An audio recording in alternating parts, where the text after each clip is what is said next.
Hey everybody, just wrapped up once again the biggest interview of my entire life with number 45 in his own building, President Trump. Talk a lot about the Afghan withdrawal, talk a lot about China, talk a lot about what's wrong with the country. Please like, comment, and subscribe. Share this with everyone you know. Much love from SRS. Enjoy the show.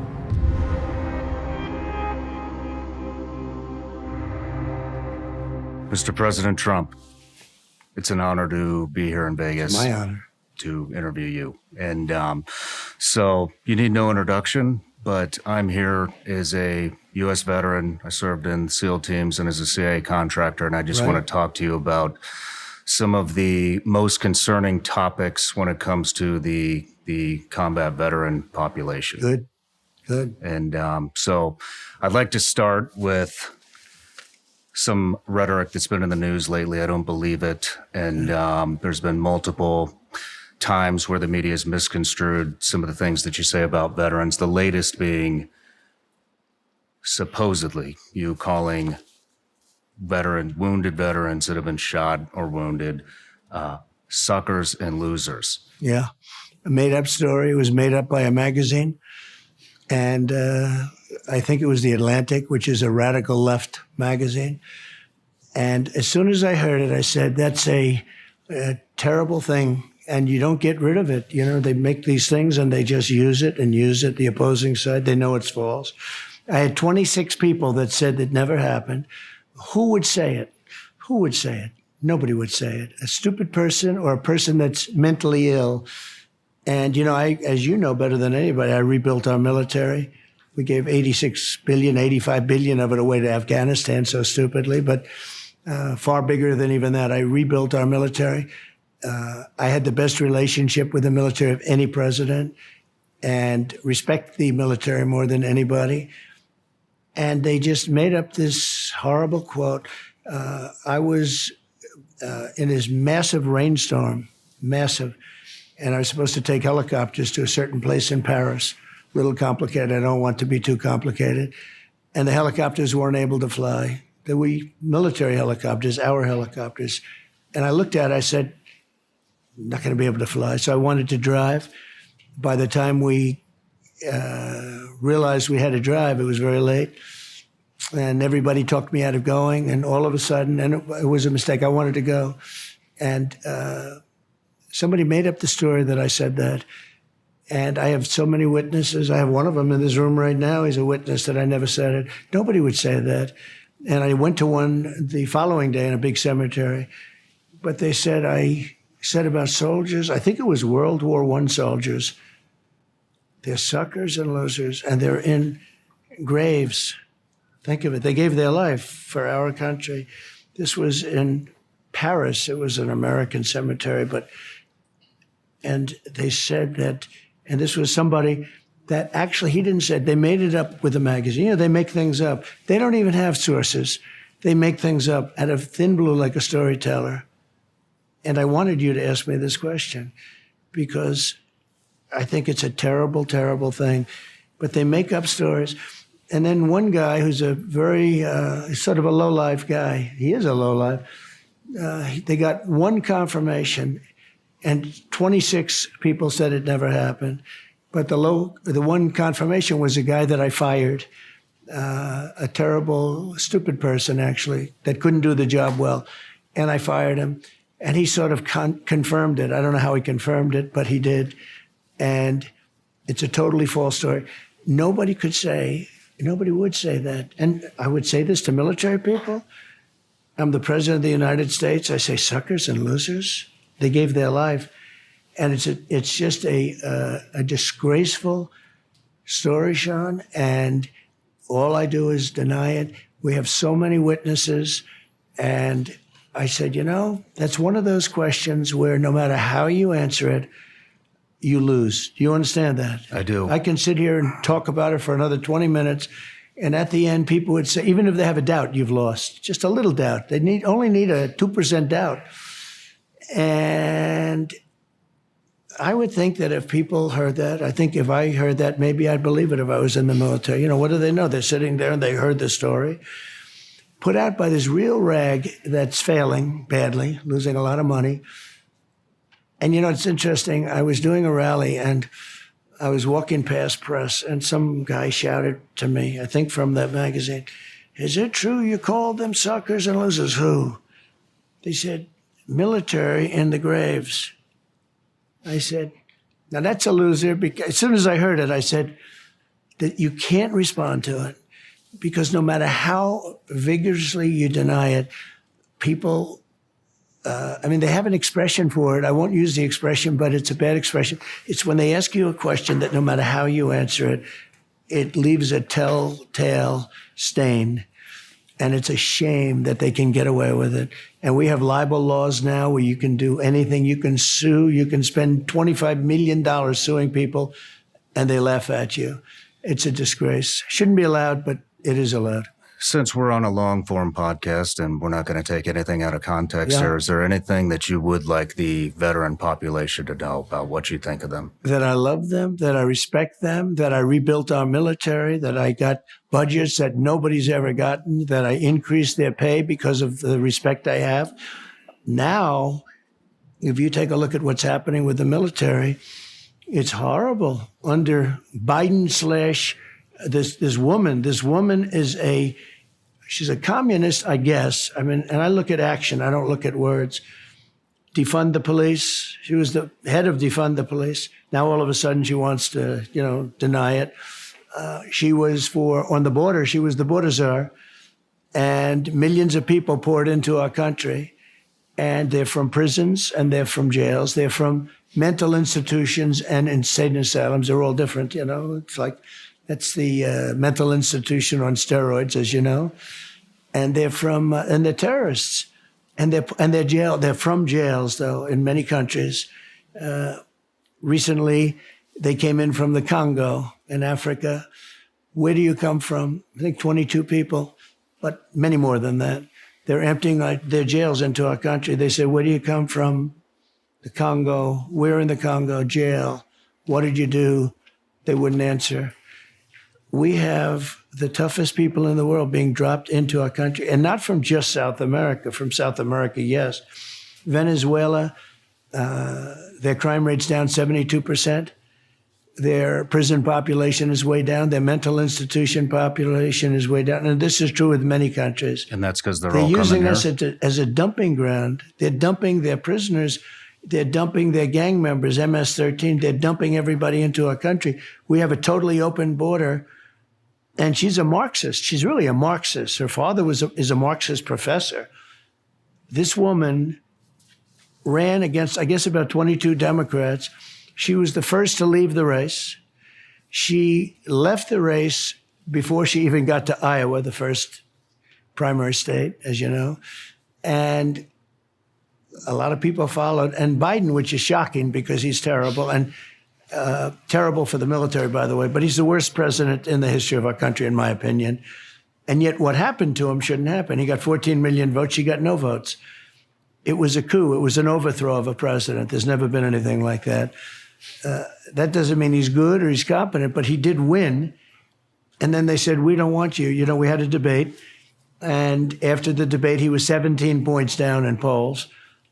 And they went to him and they said, "You're not going to win. You can't win. And we want to get somebody else." And he didn't want to go, and he fought it. And then they said, I think they were going to pull out the 25th Amendment, which is mental acuity or something. And he said, "I'll go." Now they're trying to act like it was friendly. It wasn't friendly. He's a bitter man right now. And he should be. What happened to him, you go through primaries, you win. I mean, he won against 22 people. Now, I think he got very lucky. Things happened. I understand exactly what happened, but he got lucky, but it doesn't matter. He won, getting 14, think of it. He got 14 million votes. She got none. She never made it to the first contest, which is Iowa. And now she's running. Okay, now I'm not complaining because she should be easy to beat. This country is not ready for a Marxist or a communist. This country is not ready for somebody that wants to defund the police. that said there will never be fracking in our country. If we don't frack, if we don't drill for oil and gas, we won't have a country, because that's where the power comes from. That's, we can talk about all sorts of things, but that's the power. That powers up our plants. I'd like to talk about the power grid, but I'd like to start with one of the major concerns in the veteran community is the way that the Afghanistan withdrawal happened. Terrible. We had 13 service members killed, one missing an arm and his leg, $7.1 billion in equipment left behind. Allies in Afghanistan have been abandoned, people that we fought alongside with for 20 years. We left the intelligence at our bases that depict where they live, biometrics, everything. Taliban's hunting them down, killing them, raping their wives, raping their kids. We evacuated 120,000 plus Afghans that are unvetted. We have no idea where they're at in our country. And now we're sending them $40 to $87 million a week. It's so bad that I did an interview with Ahmad Massoud. He's the leader of the Afghan resistance. Right. We wanted to get in front of Congress to warn us about the oncoming threat that we're facing because we're funding the Taliban. Yep. We had made a petition. It now has almost 300,000 signatures. We got it to Representative McCall. He's done nothing, not one thing. Why do you think Congress doesn't want to see Massoud? Well, I'm surprised when you say Macaulay's a good man. But I was so against that whole thing. Just so you know, I wanted to get out, but I wanted to get out with dignity and strength. I spoke to the head of the Taliban on numerous occasions because they were killing our soldiers. They were snipers, and they were killing our soldiers during Obama and a little bit during me at the beginning. And I heard about it. And I said, get the head of the Taliban. And the press went crazy when they heard I was speaking to him on a telephone. And I told him in a pretty tough way, but nice enough, don't do it. Abdul, his name is. Abdul, he's still there. He's still the head. And I said, don't do it. And he understood that. And in 18 months, not one person was killed. You know that during my time. Yes. Nobody would have been killed. Then we had a rigged election, and they took over, and it started. It started in a lot of places. Russia started to form along the border. Would have never happened if I was president. But and by the way, October 7th would have never happened in Israel because Iran was broke. They had no money to do anything. Now they have $300 billion. They made it all in the last 3.5 years. I said, anybody that buys from, I just wanted to have a deal with Iran. Very simple deal. Can't have a nuclear weapon. That's it. I want them to be happy. I want them to have great lives. I want them to have a great country. Can't have a nuclear weapon. Very simple. And I would have had that deal done within a week after the election, but the election was a disgrace to our country, another disgrace. But with Afghanistan, you had to get out, but we were going to get out with dignity and strength. We were going to take our people out, our Americans out. We have people living there, as you said, better than anybody could say it. When you said raping the wives, raping the people, I mean, I assume that could be happening. But can you imagine we didn't take them out? The military ran out first. It's almost like they ran. We didn't remember this. We didn't have one problem for 18 months with them. And the Taliban's rough. They're good fighters. They're ancient fighters in a way, their equipment and everything else, but they're good, very good fighters. But we had no problems. And then when this happened and when I was out, they heard that the military was gone. And I could just imagine somebody coming back and saying, Abdul, the Americans have left. The soldiers are gone. He probably said, you fool. Don't ever tell me that nobody could be so stupid. But Milley was a stupid person, very stupid. You know, we have great generals, but Milley was stupid. Guys like John Kelly are he's one of the dumbest people I've ever met. A bully, but a weak bully. And, you know, we just have some stupid people. Kelly wasn't so involved in that, but we have some really stupid people at the top. But a little bit lower down, the non-television generals are phenomenal. I took 100% of the ISIS caliphate. You know, I took out ISIS. I do. It was supposed to take 5 years. I did it in 3 weeks. And we have great generals and we have great military, and they're not woke, Sean. You know, the people that are woke are the top people. They should all get out. And I'll tell you another thing. I fired a lot of people when they don't do a good job. I fire them. I think it's important. Biden's never fired anybody. She's never fired anybody. Everybody involved in that horrible, most embarrassing day, you understand that. I think it's the most embarrassing day in the history of our country. It's humiliating. I think it told Putin, hey, I'm going to go in now. These guys are nothing. That's what it did. And it gave President Xi of China the right to fly bombers all over Taiwan, you know, which he's doing. I mean, it's just a question of time. Although if I get in, I think it's a different story. But it gave him the right to do things that he never did with me. He never was flying. The other day, they flew 38 bombers over Taiwan. They're surrounded by ships and everything. A lot of bad things are happening there. But whoever worked on Afghanistan should be fired. The generals should all be fired. That was the most incompetent thing. They left first, and they left Bagram. Bagram's one of the biggest air bases in the world. You probably know it. You're a military guy. And with the most powerful runways, like 9 feet thick, and, you know, just can handle the biggest loads of cargo and everything. But more importantly, it's 1 hour from where China makes its nuclear weapons, right? And we gave it up, just walked away, just left the lights on, walked away. They left the dogs too, by the way. You know, a lot of people say, what about the dogs? They had a lot of dogs there. The German Shepherd special dogs. Mm-hmm. They left them all. Taliban doesn't like dogs, by the way. Yeah. But they left the dogs. They left the lights on, and they just fled. There was no reason to leave, but they did. We did want to get out, but I wanted to keep Bagram.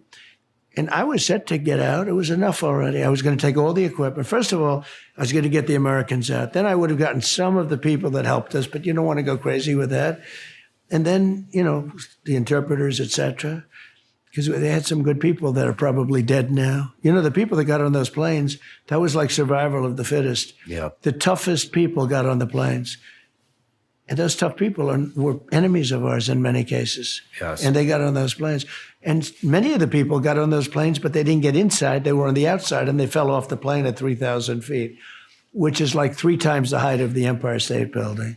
They fell off the plane. Those scenes of those planes taking off way up in the air, going at 400 miles an hour, and the people falling off the planes. They won't show those The whole thing anymore. was so horrible. They won't show that footage anymore. They don't show it. They don't. Oh, you're right. I never thought of it. You're right. And they never talk about it. You notice? They don't talk about that. They don't talk about the border. And just to bring you up to date, today it was learned that 818,000 jobs that they said were produced were not produced. They don't talk about that. Yesterday it was revealed, 2 days ago, it was revealed that Joe Biden and the family stole $27 million. Can you imagine if Trump stole $27 million or $2? It would be They would have stopped everything. They would have stopped the Democrat convention. They'll say, let's make it next week. Biden, it was revealed by Congress, by committees in Congress, I think 3 committees, confirmed $27 million stolen by the family or something having to do with Biden. And you don't hear about that. I didn't see any stories about it. I saw a little piece on Fox, but outside of that, I didn't read one story about it. Can you imagine? They confirmed that $27 million, the night that he made the speech, which was a very nasty speech, the hatred he had for the people that overthrew him. It was an overthrow. It was a coup. He screams. Everything is, you know, he's like screaming all the time. It's like very uncomfortable. But I understand his screaming. He's got a disorder. But Nancy Pelosi and Barack Hussein Obama and a group of people went to him. They said, you either get out or we're going to wheel in the 25th Amendment. What did you think when you got that news? That he was leaving? That he was leaving. Did you know he was going to leave? Yeah, there was a lot of bit, speculation but around I that. dealt with him. I mean, my primary contact with him was during the debate. And the debate was very early, if you remember, because he didn't even really have the nomination yet, or, you know, so I didn't care. I gave up everything. I said, they gave me a thing. They really didn't want to debate. They gave me CNN. They gave me Dana Bash. They gave me, who's, not exactly my best friend. And they gave me what I used to call fake Tapper, but I don't call them fake anymore because I thought they were very fair. Both of them were very fair during the debate. But they gave me two people that I would never take. They gave me a network that I would never take, a cable station, CNN. They said, we'd like you will both sit down. I said, look, let's stand up, okay? I was able, that's the only point I got. And they gave me all of these, they said there's no audience. I'd rather have an audience, but they say there's no audience. And they said, we're going to cut your mic off after your question. So they gave me everything. And they thought I'd reject it. I said, I'll take it because it was the only way I could debate him. And they were surprised I took it, but they sort of had to go forward with it. And we went forward. And I wouldn't say he performed brilliantly. This was not Winston Churchill. And he was very white. He wore very white makeup. I don't know what happened to him. I don't think his makeup artist did a great job, actually. I walked in, I said, man, is he white? But he didn't perform too well. And that's where it started with him. There was no chance of that happening before that. Yeah. Even though I didn't think he was exactly sharp. He wasn't the brightest bulb in the ceiling, as the expression goes, right? But that's when it started. And then he did a series of interviews to show that he's actually okay. And they were real setup interviews. George Slopadopoulos from ABC. ABC is the worst of the group, by the way. They're doing the debate. They were going to do the debate. I made a deal with Fox and ABC and also NBC. He's turned down Fox. He's turned down NBC. He'll only do ABC. Interesting. ABC is actually the worst of the group, believe it or not. The nastiest. If you're in my line of work, which can be a very dangerous line of work, by the way, I was telling the people at the border, they said, there are some people out there that are pretty rough on the border. And I said, I think so. But I said to them, it's actually very dangerous being the president. It's actually a pretty dangerous line of work, if you think. Just look at the number of people that didn't exactly make it. The proportion is very much higher than race car drivers, or by 15 times. But I said it's a dangerous line of work, but you have to do it. And you have to do it properly. They were saying, are you sure you want to be here? I say, I have an obligation to be here. The border is a very unsafe place, and we have to straighten out the border. The border czar, who is this Kamala, never went to the border. She went to a border that you would take your family and have dinner there. This is the part of the border. That's not the part that's the problem. But she essentially never went to the border. She was the border czar. She was the worst border czar in the history of the world. There was never a border so bad as this one. Never. I'd like to go to Russia, Ukraine. Yeah. That's a major concern of a lot of Americans. We've sent over $175 billion. We've seen no progress. And so I think a lot of people want to know, when you get into office, if you get into office, will you be able to sit Zelensky and Putin down and have them negotiate a deal so that we can spend the next $175 billion on our own infrastructure? So let me tell you, two countries. Should have never happened, would have never, ever happened. And it didn't happen. For 4 years, there was no talk about Russia going in. And I knew Putin very well, got along with him actually great.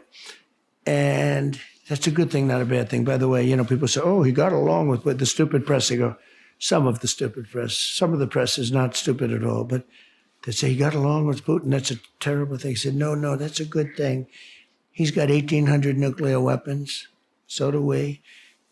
And the biggest risk today, when I hear these poor fools talking about global warming, they don't call it that anymore. They call it climate change because, some parts of the planet are cooling and warming. It didn't work. So they finally got it right. They call it, they just call it climate change. They used to call it global warming. Years ago, they used to call it global cooling. In the 1920s, they thought the planet was going to freeze. Now they think the planet's going to burn up.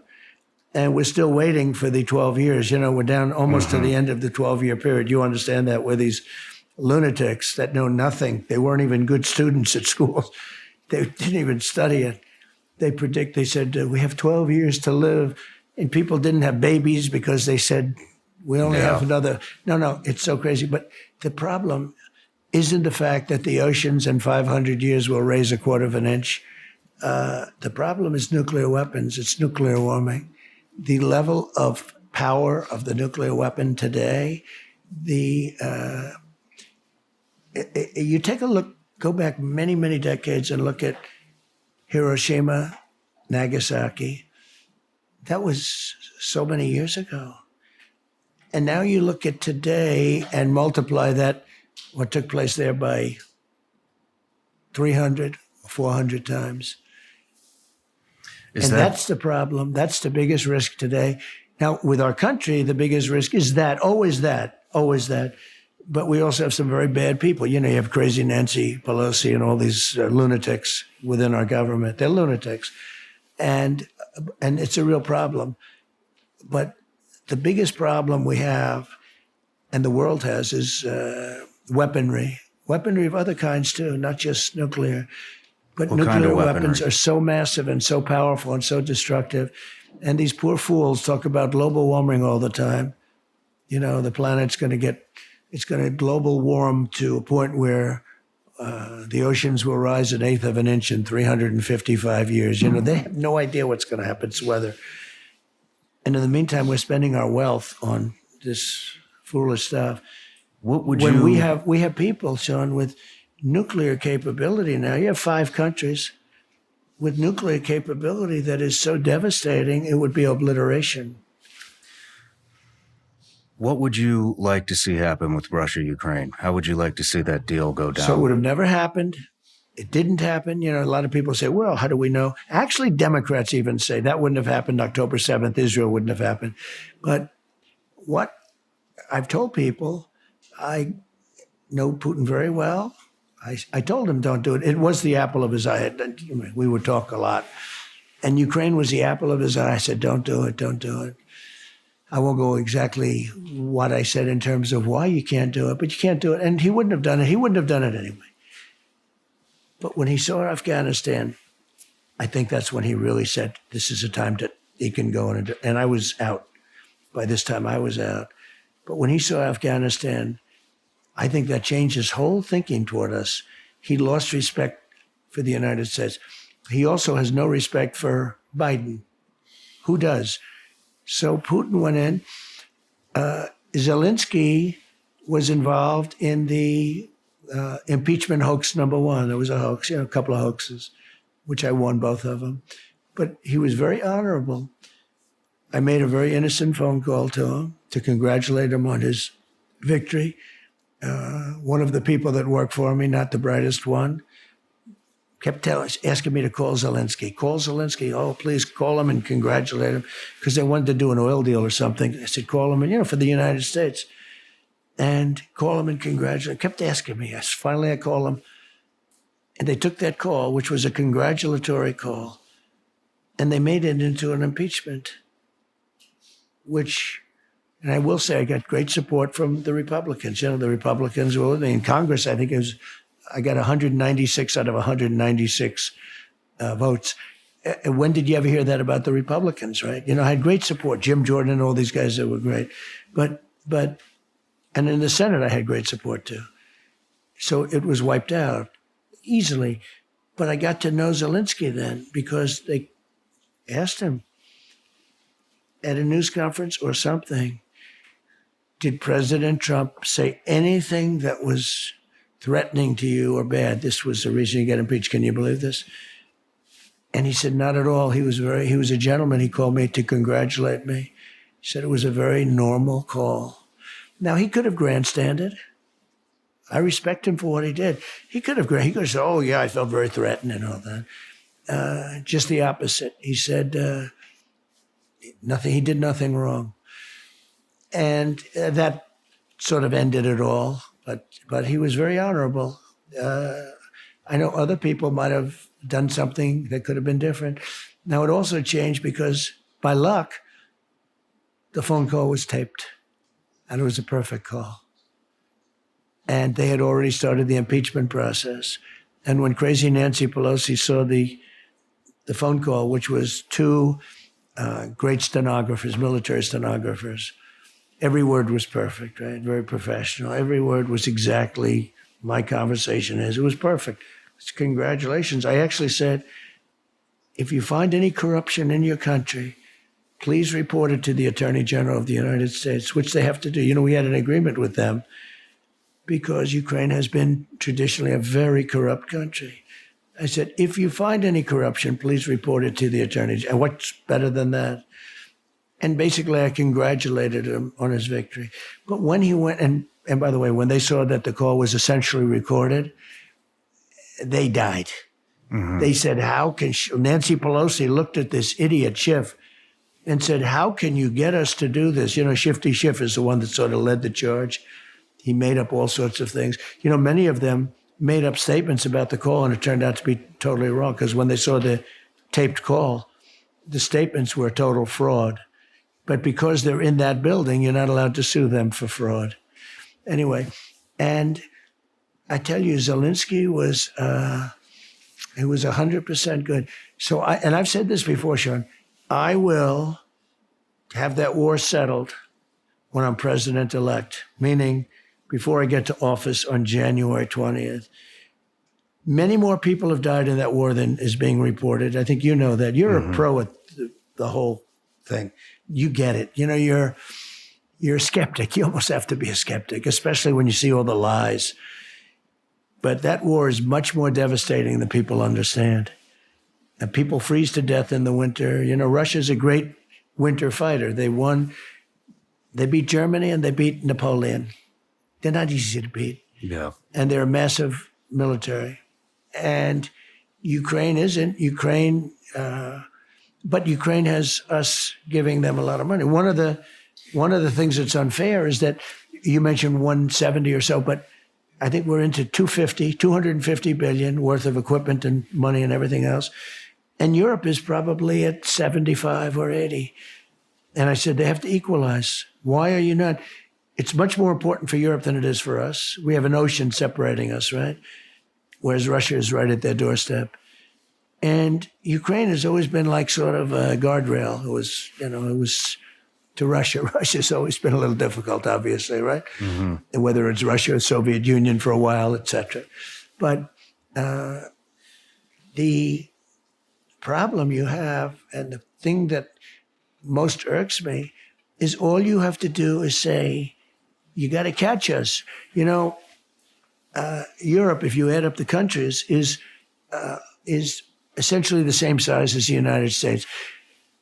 Because of certain things I did, we're actually now bigger, but the economy is relatively the same. You know, you add up all the European countries and compare it. And they should have paid at least $150 billion more than they've paid. We're way ahead of them. And I say they have to equalize. But I will get that war settled. It would have never began. It's so devastating. Many more people, when you're going to see the end result, just like they lied about jobs today, where the 818,000 jobs were fake. They did that to look good, so, you know, before an election.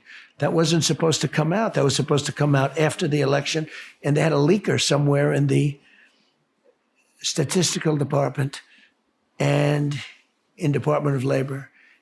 What would you have invested that $175 billion into our infrastructure? Would you have maybe put it into the power grid? Well, your power grid, we have everything. I mean, we also have $36 trillion in debt. You know, we're doing all of this. You know, when I rebuilt the military, I came in, and you probably remember this. I thought it was terrible. We had no ammunition. Did you know that? I did. We had no ammunition. Our ammunition stock was empty because we had given it to all these people that we defend and that hate us. And I came in, and just before I got there, there were people saying in our military that we have no ammunition. I said, who are these stupid people that would say that anyway? Why would you say that? Why would somebody say we have no ammunition? It's terrible. Even if it's true, you don't want to say it. Mm-hmm. And we had no ammunition. Over the first year, first thing I did was fill up every storage house with, you know, we had these empty storage houses. They were packed to the gills. And then these guys gave most of it, to almost all of it. Now we have no ammunition again, by the way. These guys gave the ammunition to Ukraine. They gave it massive amounts of missiles and bullets and everything. We gave it to Ukraine. So I would say this, Ukraine in a lot of ways is very brave, but if we didn't help them, they would have lost in the first week. And we did help them. Europe helped them also, but they should have done much more. And I say this, if we ever, with NATO, as you remember, when I first came in, at the time we had 28 countries, and only 7 of them were paid up. The rest of them were delinquent. They owed the money, huge amounts of money. And Obama would go there, he'd make a speech and he'd leave. Bush went, made a speech and he left. I went, looked at the books and I said, you guys, you haven't paid. You got to pay. And I went back the next time and I said, you got to pay. If you don't pay, they said, well, if we don't pay, one of the presidents of one of the countries said, if we don't pay, will the United States defend us against Russia in case of a war? I said, no, we won't even think. You mean you're delinquent? If you're delinquent, we are not going to defend you if you're delinquent. As soon as I said that, the money came in by the billions. I got $400 billion. These guys would never pay. They would have never paid. Why should they pay if we were so paying? So that's all it took was you saying we're not going to back them if Russia had I not invades, said that? And they paid. Yeah, had I said, we will back you, they would not have paid, yeah. Join me and my special guest for the next behind-the-scenes experience exclusively available on Vigilance Elite Patreon. The behind-the-scenes footage is raw and uncut. This is as close to the set as you can possibly get. You can expect anything from off-topic conversations, studio tours, the final moments before the interview starts, and everything in between. The behind-the-scenes content is constantly evolving and will continue to bring you more as we grow. You can gain access for just $15 a month exclusively at Vigilance Elite Patreon. I know everybody out there has to be just as frustrated as I am when it comes to the BS and the rhetoric that the mainstream media continuously tries to force feed us. And I also know how frustrating it can be to try to find some type of a reliable news source. It's getting really hard to find the truth and what's going on in the country and in the world. And so one thing we've done here at Sean Ryan Show is we are developing our newsletter. And the first contributor to the newsletter that we have is a woman, former CIA targeter. Some of you may know her as Sarah Adams, call sign Superbad. She's made 2 different appearances here on the Sean Ryan Show. And some of the stuff that she has uncovered and broke on this show is just absolutely mind-blowing. And so I've asked her if she would contribute to the newsletter and give us a weekly intelligence brief. So it's going to be all things terrorists, how terrorists are coming up through the southern border, how they're entering the country, how they're traveling, what these different terrorist organizations throughout the world are up to. And here's the best part, the newsletter is actually free. We're not going to spam you. It's about 1 newsletter a week, maybe 2 if we release 2 shows. The only other thing that's going to be in there besides the intel brief is if we have a new product or something like that. But like I said, it's a free CIA intelligence brief. Sign up, links in the description or in the comments. We'll see you in the newsletter. How many are delinquent now? And I took a lot of heat from the press for that because they said, President Trump wants to get out of NATO. Look, NATO is very unfair to us because we spend far more than we should be spending on NATO. These other countries, which many of them are very rich, they don't spend. It's a very unfair thing. NATO, for us, is a very unfair thing. But the worst part is Europe to us on trade is horrible. They don't take our farm products. They don't take our cars. I said to Angela Merkel, Angela, how many Chevrolets do you have in the middle of Germany? She said, none. I said, that's right. How many do you have in Munich? She said, none. I said, that's right. You know how many Mercedes-Benzes, BMWs, and Volkswagens? We have millions. I said, it's going to have to change. they take advantage of us on trade, not quite like China, but not that far off. We lose $250 billion a year with Europe, trading with Europe. So we defend them because the NATO deal was so bad, but I made it much better, and I got them to pay. And 2% is too little, by the way, also. That 2% is not the right number. But I got them to pay, so we defend them, a very bad deal for us. We were paying, before I got there, I say we were paying 90% of the cost of NATO. 90%? Yes, and I hate to use this word because you have some young, brilliant future soldiers watching, but they screw us on trade. So they screw us on trade, and we're defending them. It's always a one-way street. When I came in, we had such bad trade deals with South Korea, with Japan. Abe was great, by the way. He's a great man. He got assassinated. But we had such bad trade deals with so many countries. China. I made a great trade deal with China. They have to buy $50 billion a year of our product. But I don't even talk about it because when COVID came in, it was such a bad, I had a great relationship with President Xi, and I will again. And I don't see, a lot of people think, oh, you have to be tough with this. We have so many advantages, but we're not going to have the advantages long if we don't get smart, because our country's going bad, and now we have really stupid people running our country. Can you Biden talk is a about stupid person. What He are was some of stupid those 25 advantages? years ago, by the way. What? What are some of those advantages that we have over China? Well, we have economic advantages. We have very big, powerful companies. We have companies that were formed a long time ago when we had entrepreneurship was very important. Today, everybody wants to give everything away. I reduced taxes in our country. Largest tax cuts in history, largest regulation cuts in history. That's why I had the best jobs anybody. Then we had the bounce back after COVID. But we had, just prior to COVID coming in, we did better in the economy than the country's ever done, ever in its history, not even close. And we did a great job in COVID. I never got the credit. I always got credit for the military. I got credit, for ISIS and the Middle East and getting rid of some of the worst terrorists in the history of the world. You know that. But when I handed over, when you had that horrible election, which was a much better election, I did, again, much better in the second time than I did the first. But this time I think we're going to do better than both of them by far. I think there's more enthusiasm because they see how stupid they are. They didn't know that till last time because I was running the country.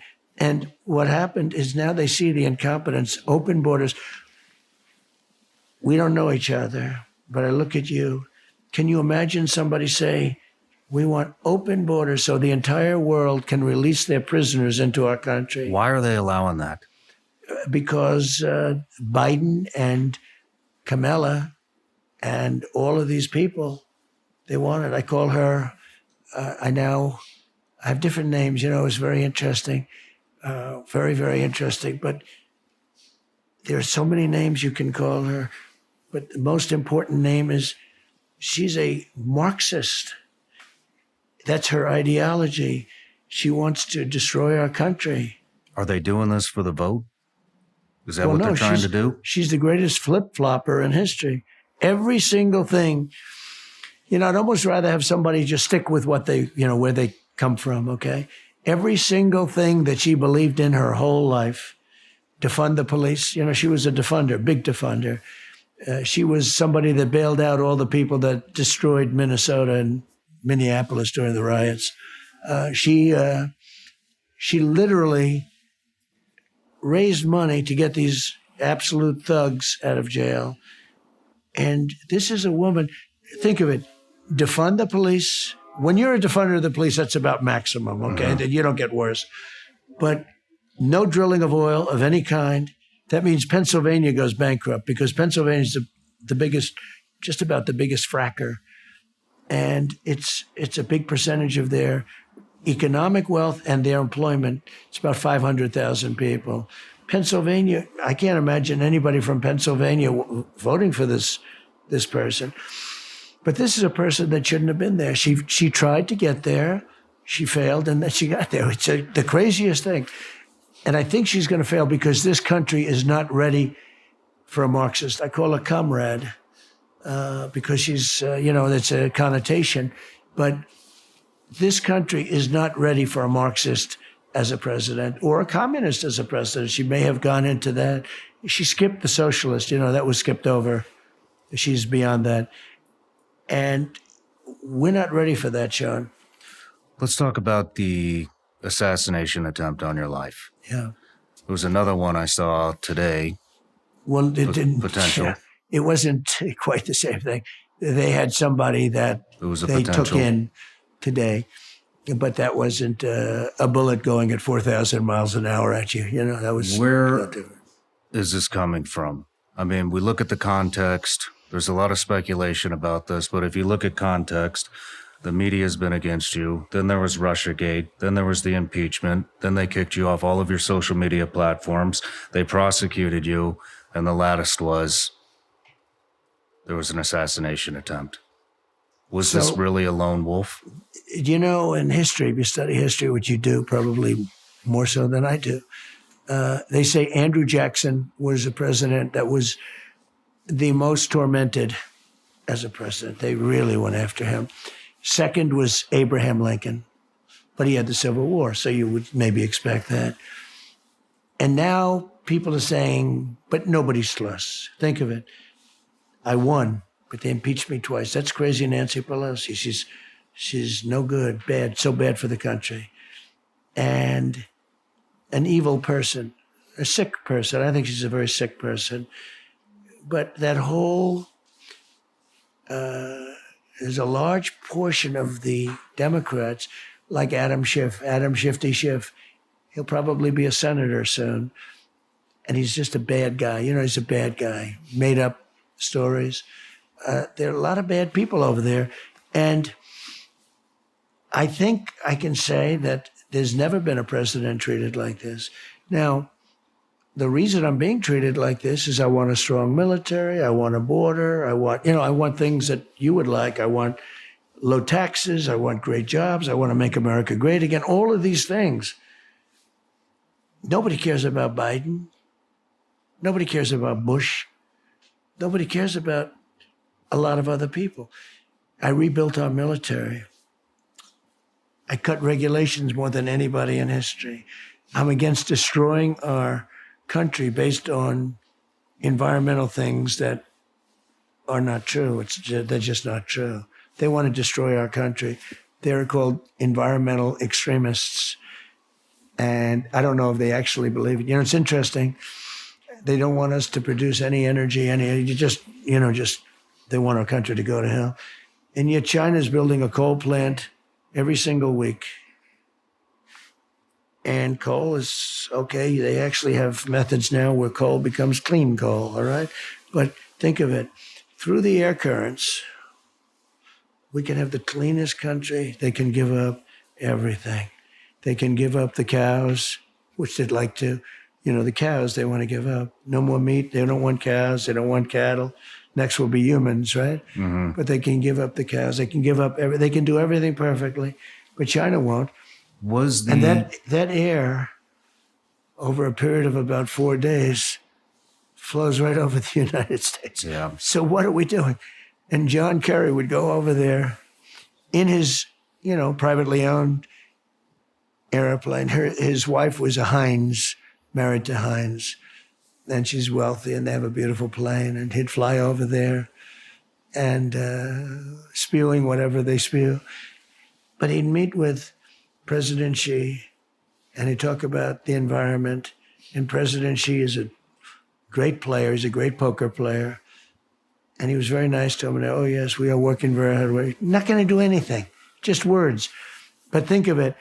That flows, the garbage flows down the Pacific into the Pacific. Do you know the garbage goes right along our West Coast and actually hits? We take tons and tons of garbage from China and other Asian countries out of the water. We don't talk to them about it. We don't charge them anything. You had mentioned it's so unfair. You had mentioned that China's producing a new power plant every week. How are we going to, if you get in, He's also said that the race for AI, whoever achieves that, will achieve global Big domination. deal. Yeah. How are we going to compete with China in the artificial intelligence space Yeah. if we don't up our energy production? If somebody like this Marxist gets in, I really don't believe it can happen. When she's exposed, I can't imagine. But if that happens, we're not going to be able to compete with anything. Oil, gas. You know, we were energy independent with me, first time in ever. And we're soon going to be energy dominant. We have more oil and gas. I call it liquid gold, under our feet than any other country, more than Saudi Arabia. We have more than any other country, more than Russia. We were going to be energy dominant, but we were already energy. We didn't need anybody's energy. We didn't need our ships going through areas near the Arabic world where the ships get blown out of the water. We didn't need anything from anybody. We're energy independent. Nobody can believe it. Will we get but we're back going to there? be energy dominant. Think of it. But AI is important and other things are important. But AI, do you know that for AI, you will need more energy, electricity. What they need is electricity. That specific word. You will need more electricity than we have right now for everything. See the strip behind us, and this big building. Add it all up, everything in the United States, you'll need double the energy that we produce right now, just for that one industry, if we're going to be the big player and dominant. If we're not going to be the big player, then China's going to take over that industry very easily. And the problem is, so we have to produce massive electricity that we don't have. But the environmental impact statements won't allow us to do that. The rules and regulations that we currently have won't allow us to do any of it, not even a tiny fraction of it. But if I'm president, we'll be able to do it. And we'll do it through natural gas, which is clean. And we'll do it through primarily natural gas and nuclear. You know, nuclear now has become very good, very safe, and you build the smaller plants and you attach them. But nuclear is very powerful, very good. The wind doesn't work. It's very expensive, kills the birds, destroys everything around it. It's very, very, very, very bad. It's the most expensive energy, wind. And then every 9 years, you have to replace the turbines. You know, they're made out of steel and they wear out. But we will create tremendous electricity for our company, for our country, and that will allow AI to compete. And you're right. Whoever gets that, it's going to be a big advantage. You know, that's going to be sort of the oil of the future. And we have to be the main player. Would you, I read that Elon Musk said that he would accept a position in your cabinet. Would that have to do with artificial intelligence? So if Elon you chose and I him? have a great relationship. He's great. He is a totally unusual character. Do you know Elon at all? I don't. He's great. And he's smart. And we have to cherish our geniuses. You know, we don't have too many of them, right? But he is a brilliant guy. And what he really would like to do is get involved in cutting some of the fat. And he does know how to do it. And he loves the country. You know, it's just an amazing thing. We had a conversation the other day. You would know better than me, but I hear it had hundreds of millions of people. I heard it had the biggest audience that there's ever been. I mean, would you say that's a correct statement? I would absolutely say There's that's never been correct. anything even close. I heard 750 million people. I mean, numbers that are crazy. And yeah, he wants to be involved. Now, look, he's running big businesses and all that, so he can't really, I don't think he'd be for cabinet. I'd put him in the cabinet, absolutely, but I don't know how he could do that with all the things he's got going. But he can sort of, as the expression goes, consult with the country and give you some very good ideas. Like on AI, there's nobody knows more about it than Elon. It's a big, big thing. And he said it's very important. I mean, it's very important for the country. If we don't do it, China's going to do it, or somebody else, but most likely China. And China is working right now to develop massive electricity, a flood of electricity, a massive flood of electricity. And we don't, because we have people that they're not even thinking about that. Yeah. And we have to win this election. This election November 5th will be the most important day, in my opinion, in the history of our country. Because if our country goes the wrong way with this election, I think this country is doomed. What do you think your biggest challenge is with being elected? Well, they've weaponized government. They've tried that one, and that drove me up, actually. It actually drove me, you've probably seen that, it drove me up. I don't know how many points, but it drove me considerably. But the people don't buy it, but they've weaponized government. We've never done that before. They're vicious people. These are vicious people. You know, I could have done that to Hillary Clinton. She was totally, what she did was so bad. She got a subpoena from the United States Congress and she destroyed everything. You go to jail for that for years. Mm-hmm. And if you did it as a private person, you go to jail. But she destroyed everything. And I said, you know, wouldn't it be terrible? I had won the race. I said, wouldn't it be terrible to have the wife of the president of the United States, a former president of the United States, being put in prison? And I meant that. I think it would be terrible. And I could have pushed that very easily, and I did sort of the opposite. And now they come after me. I say, oh, isn't that nice? These are vicious people. They're vicious people. But they're not talented people other than in that way. In that way, they're talented. They're very talented on cheating in elections. They're very talented on, I say crime. I mean, really crime. But they're not talented in terms of policy. Like, we want to have strong borders. We want to have great elections. We want to have free and fair elections. We want to have incentives so these great companies don't move. You know, they're talking about doubling taxes because I gave the biggest tax cut in history. They now want to double and triple and quadruple and even terminate the taxes that I gave, the big tax cuts, which would lift taxes in this country 4 or 5 times. So people, and I mean middle income people, would be paying 4 or 5 times. They would be paying much more money. But what would happen then if they did that, John, is, you know, these are international companies. They may be based here now, but they're basically international companies. They'll leave the United States. They'll take their jobs. They'll go someplace else. Every company, you know, a lot of the pharmaceutical companies went to Ireland. I didn't know that. A lot of people didn't know that, but nice place, you know. But they went to Ireland because they were given these massive tax breaks. These companies can get up and they can go.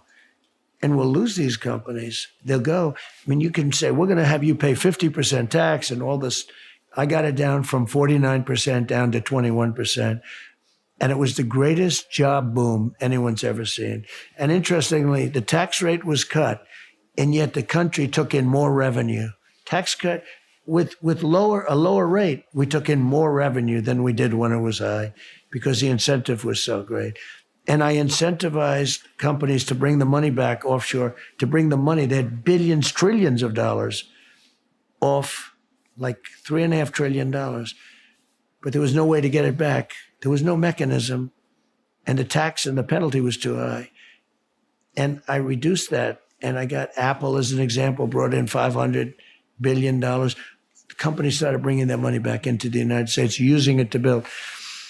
But if you don't take care of these people, they're going to go to another country. They're international companies, and China wants them, and all of Europe wants them.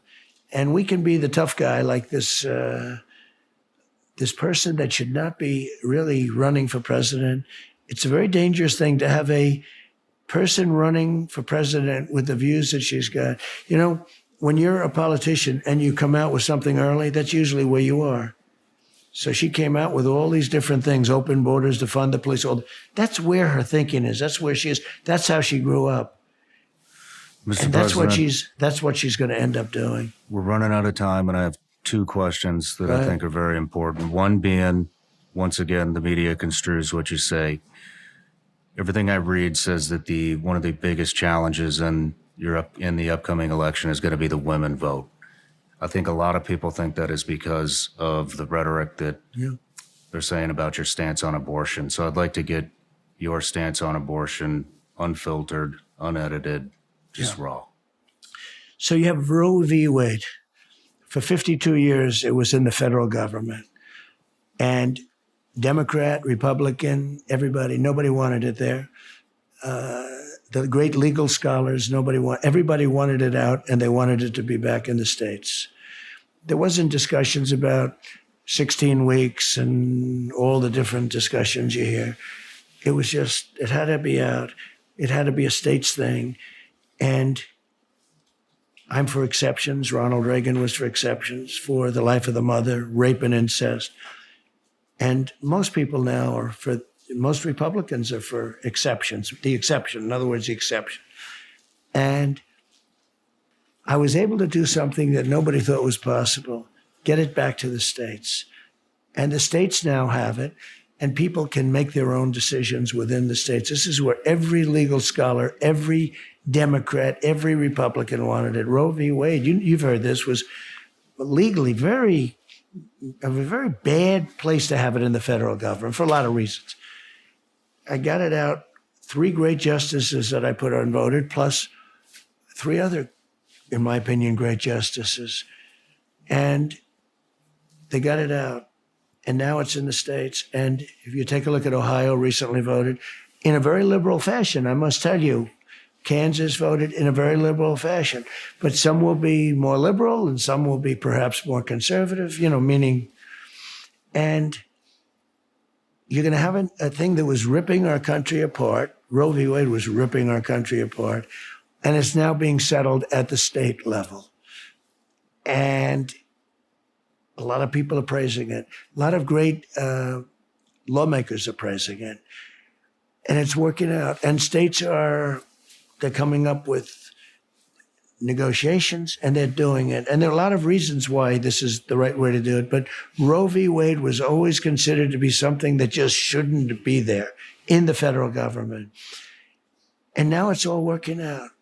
If you look at what's happening and all of these votes that have been taken, and others are being taken. Florida is being voted on now. It's all happening. And it's very interesting. You're going to have something that was tearing our country apart for years. This is all they talked about, Roe v. Wade. And it's going to be done by the states. And that's what's happening right now. And basically the people are going to be voting on it. And that issue has become a much smaller issue since this has originally happened, when everyone said, oh, you're taking away the right to abortion. Okay, now, as far as women are concerned, I think they like me. You know why they like me? Because I'm going to give them safety and security.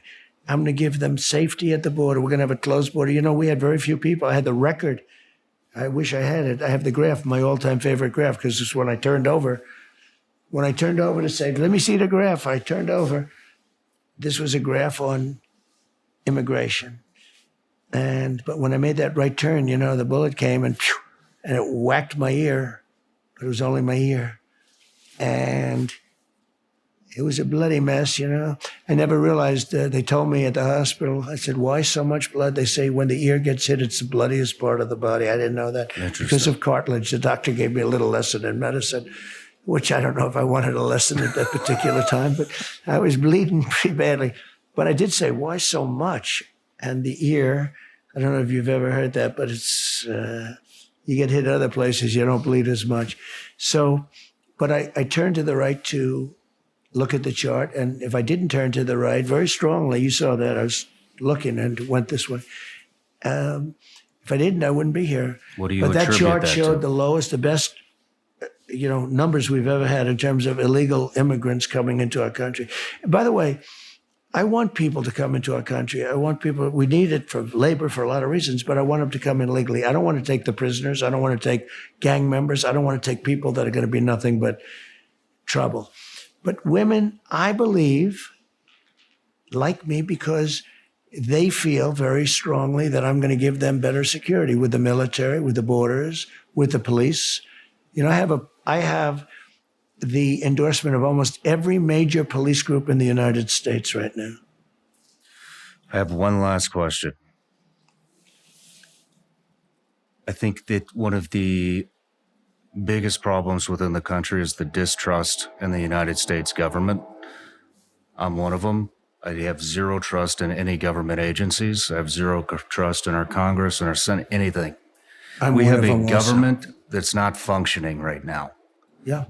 How are you going to gain the trust back of the American people within the government? And Are we going to see anybody held accountable?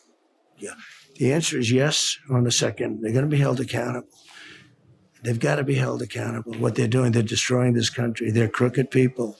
They're dishonest people. They're going to be held accountable.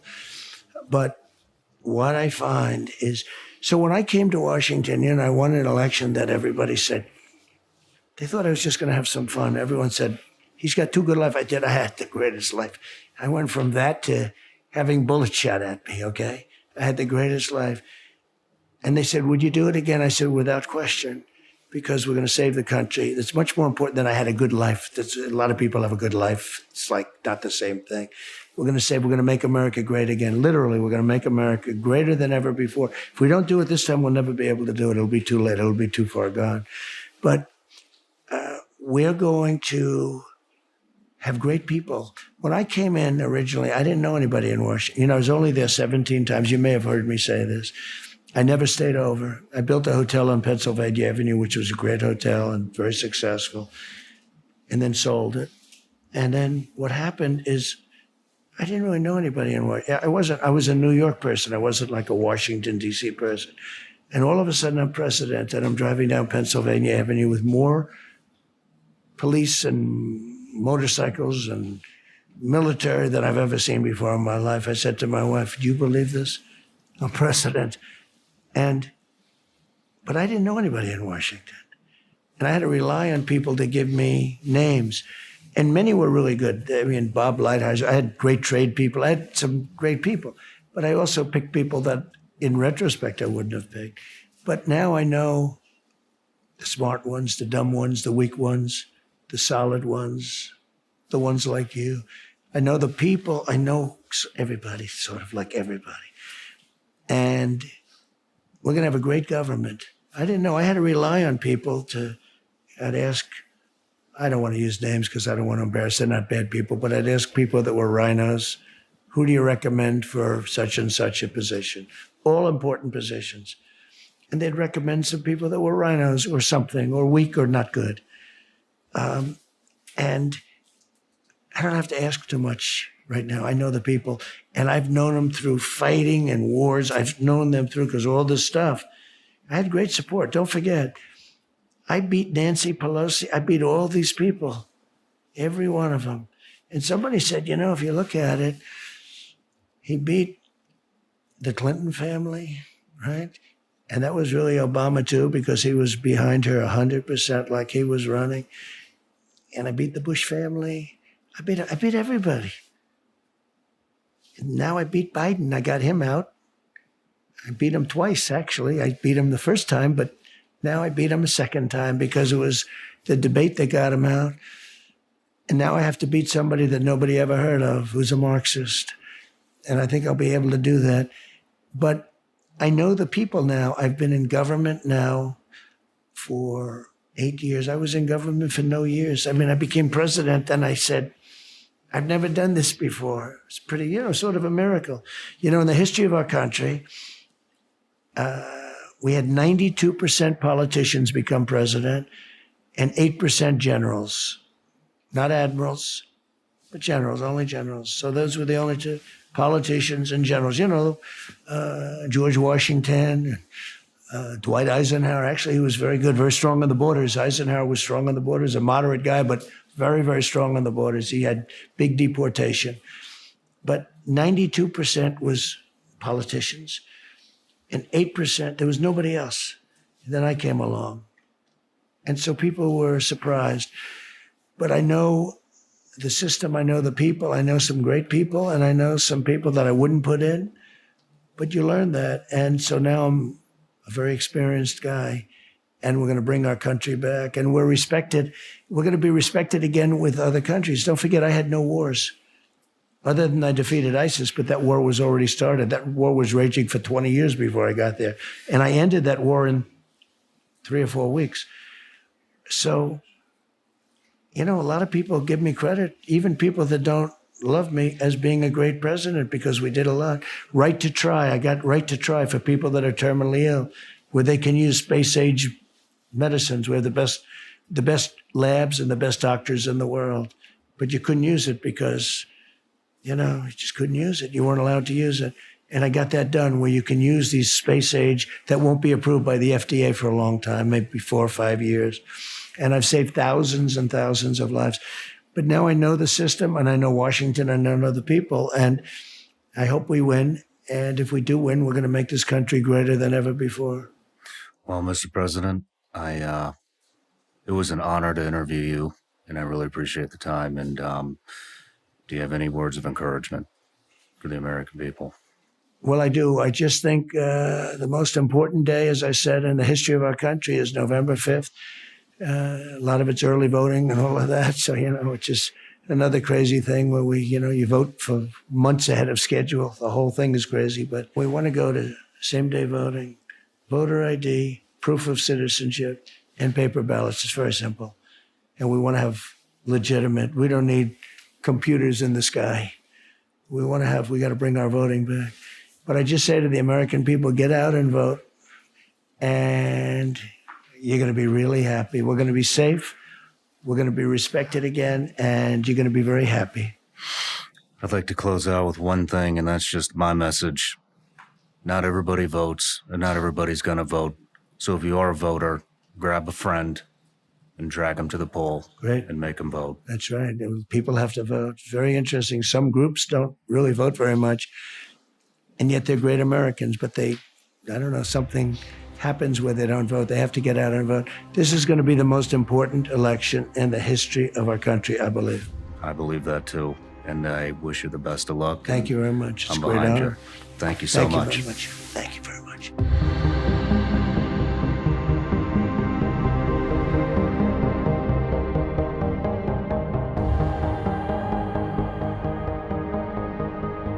No matter where you're watching Sean Ryan Show from, if you get anything out of this, please like, comment, subscribe, and most importantly, share this everywhere you possibly can. And if you're feeling extra generous, please leave us a review on Apple and Spotify podcasts.